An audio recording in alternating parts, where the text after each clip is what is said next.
Bienvenue dans le QG News. Tout de suite, les titres. La défense de l'intégrité du territoire, le chef de l'État sénégalais Macky Sall réitère le positionnement du gouvernement et annonce la poursuite de l'opération militaire en Casamance contre la rébellion. Vers une hausse de la croissance économique au terme de cette année au Togo, annonce faite par le ministère de l'économie qui table sur une croissance de plus de 6%.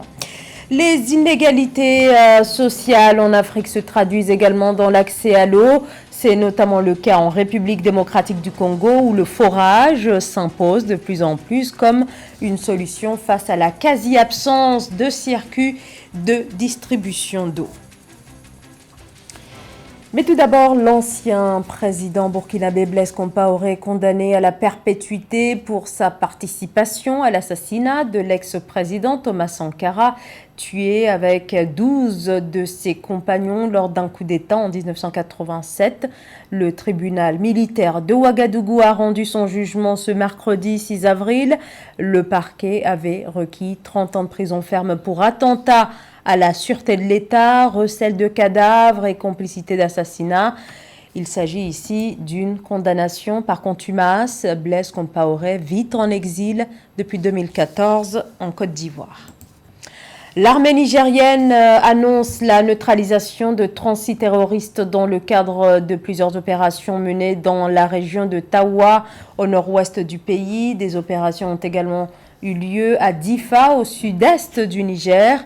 L'armée déclare aussi avoir capturé 6 autres terroristes lors de ces opérations conduites le 27 mars et le 2 avril dans ces régions ouest et nord-ouest du Niger, en proie depuis 2017 à des attaques attribuées à des groupes terroristes opérant au Mali voisin.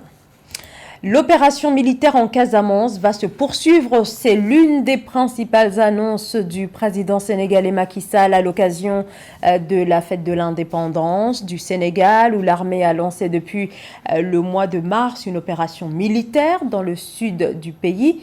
Une offensive qui vise à démanteler des bases du mouvement des forces démocratiques de Casamance. Philomène Tine.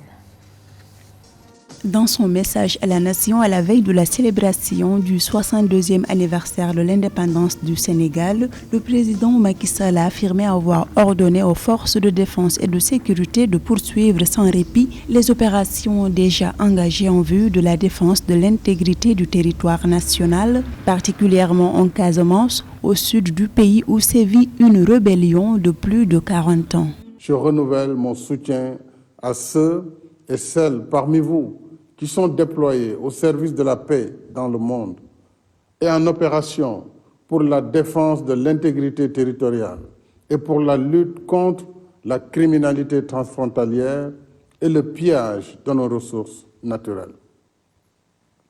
J'ai donné ordre à nos forces de défense et de sécurité de poursuivre sans répit ces opérations jusqu'à ce que tous les objectifs assignés soient atteints. Dans le cadre du renforcement des capacités opérationnelles de l'armée sénégalaise, 12 nouveaux escadrons de gendarmerie, 11 commissariats de sécurité publique et 3 postes avancés aux frontières ont été créés. Les forces de défense et de sécurité ont également acquis de nouveaux moyens de lutte contre la grande délinquance et la criminalité organisée. Dans le même esprit, devant la montée des périls et la complexité des menaces, le programme de renforcement des capacités opérationnelles de notre armée se poursuit, afin que nos forces de défense et de sécurité soient prêtes en tout temps et en tout lieu à assurer leur mission de défense du territoire national. Le 62e anniversaire de l'indépendance du Sénégal a porté sur le thème « Forces armées et résilience nationale ». Macky Sall a d'ailleurs saisi l'occasion pour louer la mobilisation de l'armée face à la pandémie de Covid-19. Dans l'actualité également, le collectif des syndicats des travailleurs et associations des consommateurs du Cameroun qui revient Sur son mot d'ordre de grève, après les récentes négociations avec le gouvernement, le syndicat a décidé de ne plus appeler à la mobilisation qui devait se tenir ce jeudi. Le syndicat qui réclame une revalorisation salariale dans la fonction publique dit privilégier le dialogue après l'engagement du ministre du Commerce Luc Magloire Mbarga Atangana qui promet de porter les revendications des travailleurs auprès de la primature. Le Soudan en plein marasme économique, une situation qui ne cesse de se dégrader depuis le coup d'État d'octobre 2021. Les populations sont les plus durement touchées. Les produits alimentaires de base leur sont de moins en moins accessibles à cause d'une inflation qui bat désormais des records. C'est un sujet de la rédaction avec les commentaires de Gladys Mwamba. Il y a encore 2 ans, ce bout de pain coûtait 2 livres. Aujourd'hui, ce prix est devenu impossible sur ce marché de Khartoum en raison de la flambée des prix.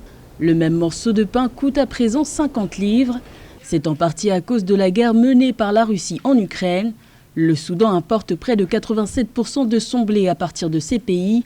Ce consommateur soudanais est totalement dépassé par l'ampleur de la situation.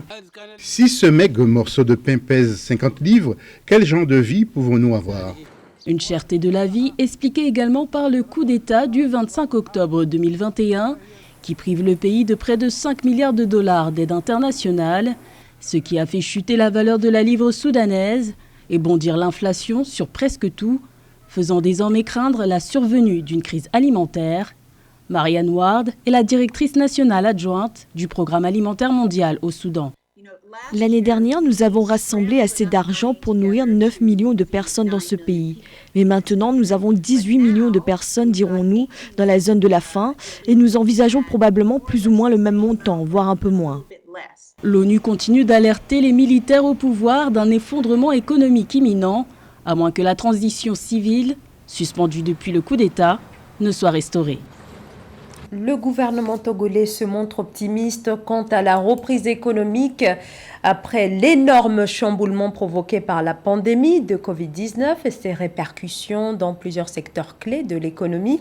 Le gouvernement table néanmoins à présent et pour le compte de cette année sur une croissance de 6,1% contre les 5,3% enregistrés l'an dernier. Amenedji.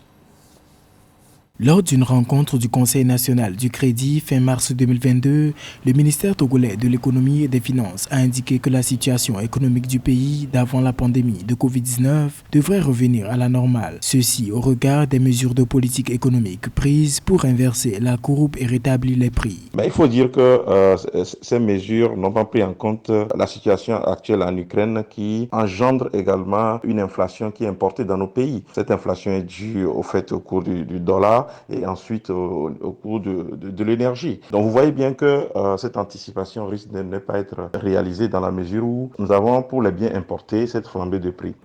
L'autorité estime que le rythme de progression devrait s'accélérer pour atteindre 6,1% en 2022 après 5,3% en 2021. Atténuer les tendances inflationnistes suppose la prise de mesures incitatives pour une reprise de la dynamique. Alors ceci dit, qu'est-ce qu'il faut faire? À très moyen terme, il faut dire qu'il faut agir sur la production, surtout des biens alimentaires. Ensuite, dans le très long terme, il va falloir orienter nos politiques agricoles pour aller vers une autosuffisance en accentuant les investissements dans l'agriculture, ce qui peut permettre quand même de réduire les effets néfastes de l'inflation. Mais il faut dire que, sincèrement, nos États sont dos au mur par rapport aux efforts à faire pour essayer de juguler cette inflation. La Banque centrale plutôt des États de l'Afrique de l'Ouest est plus que jamais appelée à voir comment essayer d'aider les pays à revoir le niveau, ou bien à rehausser le niveau de pouvoir d'achat. Afin d'accroître l'offre de biens alimentaires, le gouvernement s'attelle déjà à la lutte contre la contrebande pour assurer la disponibilité des engrais nécessaires en vue de satisfaire les besoins des agriculteurs. Assurer l'accès à l'eau potable à tous reste un grand défi, particulièrement en Afrique où seulement une personne sur 4 peut s'approvisionner en eau potable et bénéficie d'installations sanitaires de base. En République démocratique du Congo, pour tenter de pallier ce problème, des initiatives se développent autour du forage. C'est un reportage de notre correspondant Jacques Amboka. Les réserves en eau de la RD Congo représentent 23% des ressources hydriques renouvelables de l'Afrique, selon la Banque mondiale. Pourtant, l'abondance en eau contraste nettement avec l'approvisionnement effectif des populations. Selon les chiffres du gouvernement, seuls 30% des Congolais ont un accès facile à l'eau potable. Pour pallier à ces déficits, les habitants des villes comme celle de Kinshasa, la capitale du pays, ont recours au forage. Il ne faut pas encore les compagnies ou les entreprises qui peuvent aussi faire face à la régie des eaux, en fait de desservir, parce que nous avons besoin d'un service de qualité. Si par exemple la régie des eaux, ils vous servent goutte à goutte, mais si vous trouvez une autre entreprise qui peut vous desservir continuellement, tant mieux de s'abonner. Le secteur du forage est en pleine expansion dans le pays. À Kinshasa, des petites entreprises de construction de forage se multiplient. Un marché de plus en plus florissant qui, dans le passé, s'est limité aux périphéries de la capitale. Ceux qui ont des moyens s'organisent ainsi pour se mettre un peu à l'abri du déficit en eau de la régie des distributions d'eau pour obtenir cette substance vitale de façon permanente. Cependant, la potabilité de cette eau est une autre question. L'eau potable en soi, ça n'existe pas. C'est à l'issue des examens qui est soumis aux analyses, les analyses bactériologiques et physico-chimiques qui nous certifient que l'eau devient potable. Si la construction d'un forage dans sa parcelle met la population à l'abri du casse-tête de la société de distribution de l'eau, il se pose deux autres problèmes, à savoir l'électricité pour faire fonctionner ces forages et la potabilité de cette eau. C'est l'une des courses les plus difficiles au monde. Il s'agit du Marathon des Sables. 250 km à parcourir en plein désert, une semaine en autosuffisance totale dans le cadre de ce marathon qui s'était lancé depuis le 27 mars dans la région de Ouarzazate au Maroc et qui a pris fin il y a tout juste quelques jours. Une 36e édition avec au bout une 9e victoire pour le Marocain Rachid El Morabiti. José Douglas. Un peu moins de 90% des concurrents ont réussi à terminer cette 36e édition du Marathon des Sables dans le désert du Maroc où la température avoisine celle d'un four et les forces du sable attendaient avec impatience la fin de cette expédition. Et puis les sites, la beauté du Sahara marocain, ce qu'on a offert aux coureurs, monter des crêtes, les djebels, si on pourrait parler de voyage intérieur, d'introspection, de prise de conscience, d'éveil sur des valeurs qui nous touchent, qui nous nourrissent depuis longtemps. Patrick Bauer, directeur de course, et comme à chaque fois, attend chaque concurrent du premier au dernier pour leur remettre leur médaille finisher. 70 grammes de métal, une consécration pour les athlètes où l'émotion était palpable sur la ligne d'arrivée dans le Sahara sud-marocain. Cette année, on a eu quand même une météo un peu particulière avec une grosse tempête de sable, ça nous a beaucoup inquiété. La pluie un petit peu au début de la grande étape, mais par contre la météo est au rendez-vous sur la longue d'hier, 85 bornes quand même, c'était important. Et puis surtout une compétition extraordinaire entre les trois Marocains. Le Marathon des Sables qui se court en 6 étapes, plus de 25 000 participants depuis 1986 et 1050 pour l'épreuve de 2022. Les deux frères Morabiti ont pris la course à leur compte, qu'ils ont encore dominé de la tête et des jambes. Une région d'Ouarzazate qu'ils connaissent parfaitement à présent. Et le classement final se définit de la manière suivante après la dernière étape. Chez les femmes, à la première place, nous retrouvons l'Espagnole Ana Comet Pascua. Deuxième, la Française Sylvaine Cousso. Troisième, la Marocaine Aziza El Amrani. À la 4e place, une autre Marocaine, Aziza Radji. Et à la 5e place, l'Espagnole Manuela Villaseca. Chez les hommes à présent, premier, Rachid El Morabiti, le Marocain, devant son frère Mohamed El Morabiti. Troisième, un autre Marocain, Aziz Yachou. Le Français Meryl Robert termine à la 4e place et l'Américain Jordan Trop prend la 5e place. La 37e édition du Marathon des Sables aura lieu du 21 avril au 1er mai 2023, soit 250 km en 7 jours.